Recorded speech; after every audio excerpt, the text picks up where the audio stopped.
Hey guys, this is going to be your reading video for the week of August the 7th.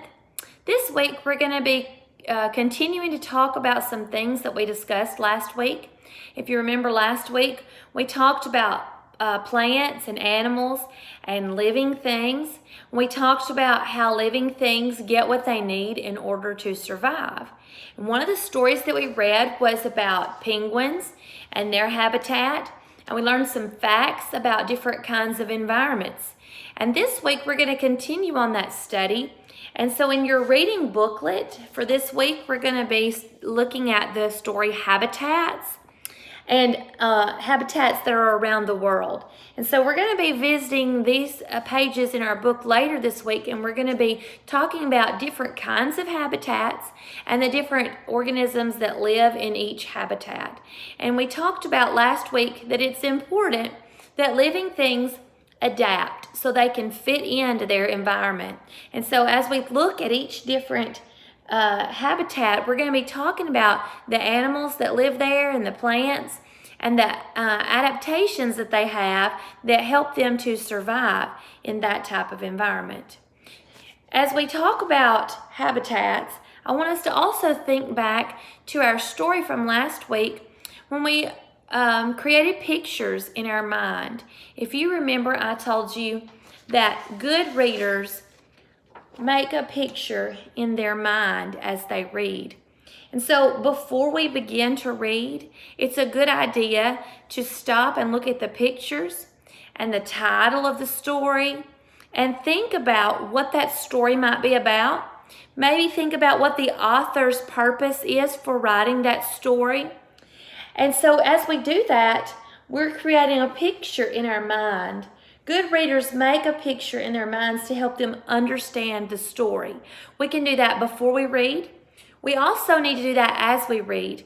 As we read the story and we talk about words that you may not know, or as we talk about things that are happening with a character, sometimes we can make a connection with that character and we can imagine ourselves in that character's place, and we can create that picture in our mind of what we might be doing if we were in that character's place.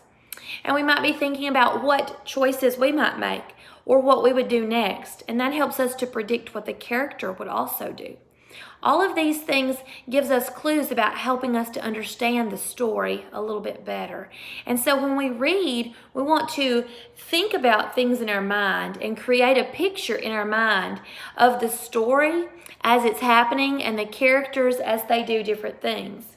Another word for that is to visualize. When we visualize, it's like a movie.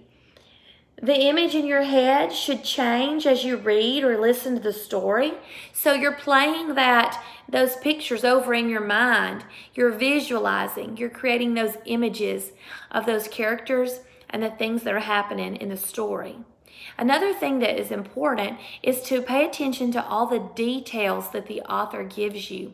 When an author writes a story, they will usually give you lots of clues and lots of details as to what's happening, when and where and why, and they might use a lot of describing words. And so those are good image makers in our mind as we think about those describing words. That helps us to paint a better picture of what's happening in our mind. So this week we're going to practice that skill again in a story, and it is called The Salamander Room. So as I read this story to you, I want you to be thinking about the things that are happening in your mind. I want you to practice that visualizing. I want you to think about the details that the author's giving us, those describing words. And I want you to be making a picture in your mind as we read of what's happening, okay? Before we get started with our story, I'm going to go over our vocabulary words with you. As I say the word, I want you to repeat it after me, okay? Are you ready? Boulder. Multiply, sail, fern, hoot, roost. So those are the words we're going to come across in our story today. I want you to think about each one of those words. When I think about the word boulder, I think about a large rock or a very big stone. Sometimes it could just be a big rounded piece of rock or stone. As I think about the word multiply, I think about making more of something. To increase greatly in number or the amount. When things multiply, they just keep getting more and more very quickly. Our next word is sail. Sail. This could be a couple of different meanings. This could be a thing like the sail on a ship. But in this story that we read today, this is going to be an action. If something could sail across the room, it would move very quickly. And so to move in a quick and smooth way, the ball sailed across the ballpark as the boy hit it with a bat. Okay. Our next word, fern. In this story, the fern is going to be a kind of plant. Sometimes you might have ferns at your house. I know I have 2 at my house on my doorsteps. Your parents might have ferns on the front porch. They're a green plant that has large leaves, no flowers, just leaves, and they hang over in a bucket. But in the real world, in nature, there are live ferns that grow wild.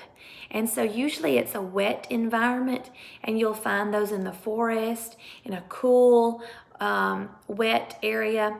You'll find ferns growing wild. Our next word, hoot. This is a loud, deep sound that you might hear an owl make, to hoot. Okay. And our last word, roost. Roost is a term that is usually referred to with birds. And a bird might roost. That means that they might rest or sleep somewhere. And so when they kind of cozy down in their nest, they're roosting. Hens will roost. So to rest or sleep somewhere, birds will roost. So before we begin reading, I wanted to look back at the cover of our story, and I can see it's called the Salamander Room. What is a salamander? Well, if I didn't know what a salamander was, I could look at the page on the cover of the book, the picture on the cover of the book, and I see a picture of an animal, and it looks like a lizard, kind of. So that makes me think that a salamander might kind of look like a lizard. Have you ever seen a salamander before? Well, we're going to talk about a salamander today, and actually a salamander is different than a lizard, and we're going to learn exactly what the difference is as we talk about that this week. Why do you think the illustrator draws the picture of the salamander looking out the window? That's a good thing for us to think about it. The title says the Salamander Room, and I see a salamander looking out a window. Why would a salamander be inside or be somewhere looking out a window? We're going to think about that as we read too. Here we go. Remember, we're also creating pictures in our mind as we read. So let's imagine some things. Brian found a salamander in the woods. It was a little orange salamander that crawled through the dried leaves of the forest floor. The salamander was very warm and cozy in the boy's hand. "Come live with me," Brian said, and he took the salamander home. As I read those words, I was picturing in my mind the orange salamander, and I was picturing him crawling through dried leaves on the forest floor. And as I did that, I could almost hear those leaves. Do you know what it sounds like when something crawls through dried leaves? Yeah, it makes a crinkling sound or a crush sound. So when we visualize something and we picture things in our mind, we use our senses. We think about how things would smell. We think about what things might sound like. We think about what things would look like or what it would feel like. Can you imagine the salamander feeling warm in the boy's hand. Good visualizing. Where will he sleep? Asked his mother. I will make him a salamander bed to sleep in. I will cover him with leaves that are fresh and green. I will bring moss that looks like little stars to be a pillow for his head. I will bring crickets to sing him to sleep and bullfrogs to tell him goodnight stories. You can see he's already started collecting things over here for the salamander a bed.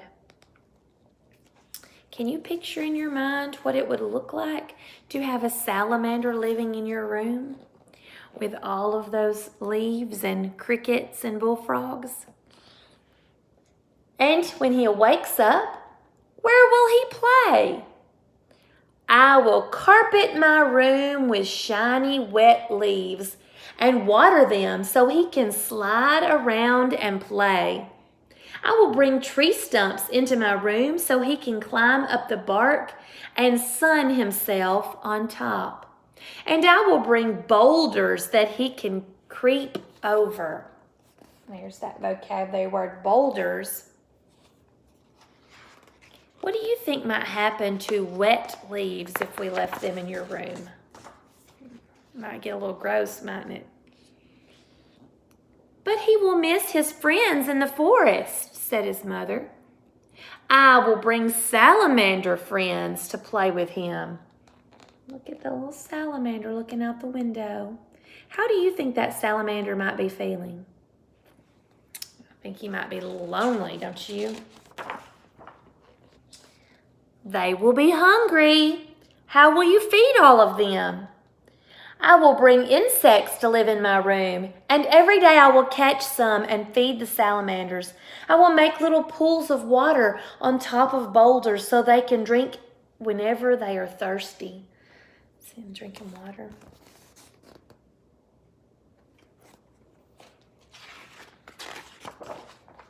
The insects will multiply, and soon there will be bugs and insects everywhere. I will find birds to eat the extra bugs and insects, and the bullfrogs will eat them too. Can you picture in your mind Brian's room with all those insects multiplying? Ugh. Where will the birds and the bullfrogs live?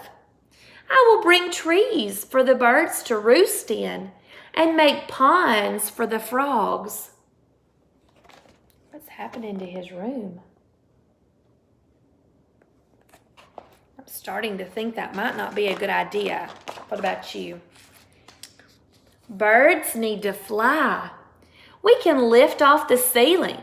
They will sail out in the sky, but they will come back to my room when it's time for their dinner because they will know that the biggest, juiciest insects are there.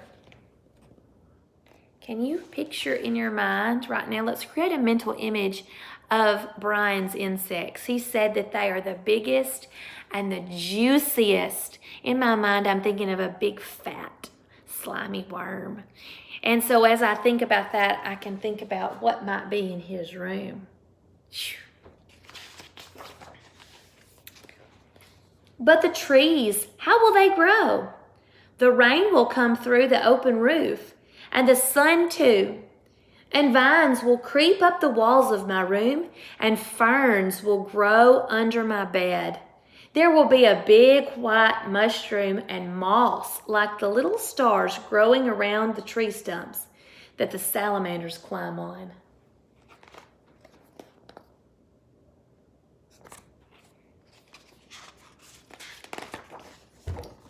And you, where will you sleep? I will sleep on a bed under the stars, with the moon shining through the green leaves of the trees. Owls will hoot and crickets will sing. And next to me, on the boulder, with his head resting on soft moss, the salamander will sleep.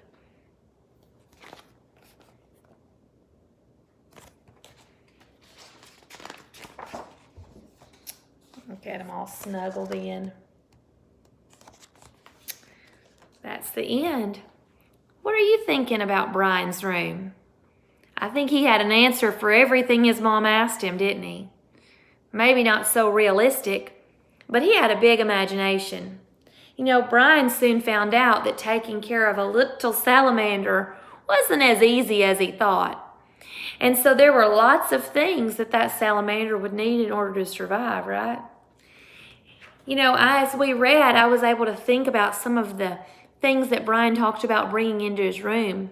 Can you imagine laying in your bed under the stars and hearing crickets chirp and the birds chirp in the trees and hearing the insects squirrel around and move around in the leaves?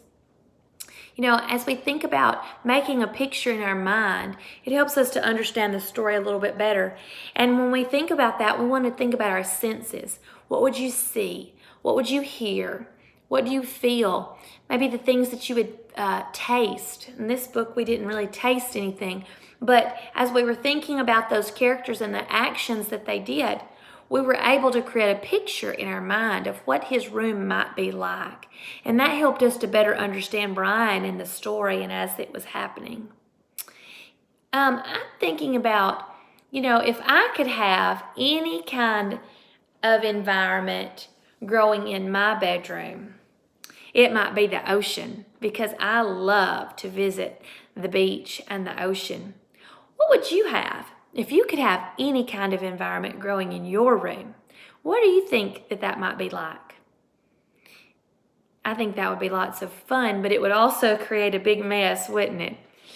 As we think about our story this week, I want you to think about what living things need to survive. And I hope you enjoyed the story, The Salamander Room, and I had fun imagining with you and making pictures in my mind. So let's practice that this week, okay? See you next time.